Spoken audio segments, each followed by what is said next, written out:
I had a client once tell me that she was tired of being in a one-sided relationship. She had been with this guy for a little less than a year, and in the beginning he was sweet and romantic, but as the months went by, he became progressively lazier. She, on the other hand, was pretty consistent about her energy. So she says to me, Mish, you have no idea how much I do for this man. I plan these cute date nights, I show interest in the things that matter to him. When he spends the night, I pack a lunch for him for work the next day. And whenever he gets sick, I literally drop everything to take care of him. All I want is to feel appreciated and thought of sometimes. So I say to her, I understand why you would feel hurt by that. I'm assuming that you've talked to him about it. She says, yeah. And you know what he says to me? He says, well, I didn't ask you to do those nice things for me. Or he completely shuts down. It's such a drastic change from who he was in the beginning. At this point, I don't know what to do anymore. She then asks me, is it common for an avoidant to do this to someone? I say, yeah.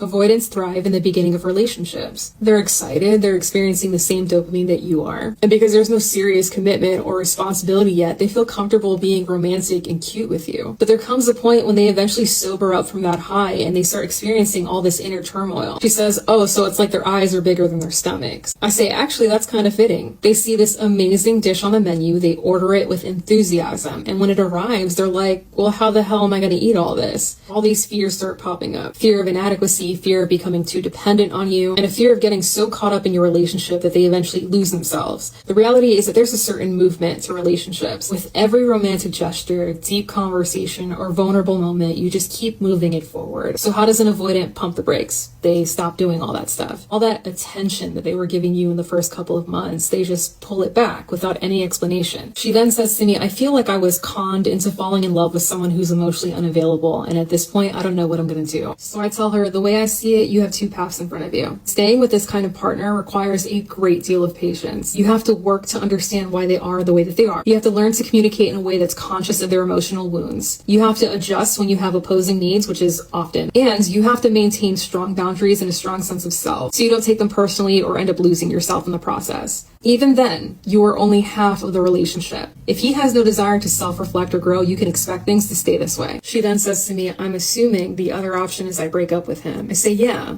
and you should know what that requires of you too. That requires you to walk away from someone that you love, someone who isn't necessarily a bad person, without feeling like you're a bad person who's abandoning them. It requires you to understand that your needs and your emotional well-being is just as important as anyone else's. And in these situations, you're allowed to choose yourself. A month later, she made her decision, which leads me to the moral of this story. Whether you stay with an avoidant partner or you decide to walk away from them, each path is difficult in its own way. But no matter what choice you make, the one thing you can never lose sight of is you. If you're currently going through this, make sure to check out my interactive ebook. You can find that here along with other affordable tools and resources.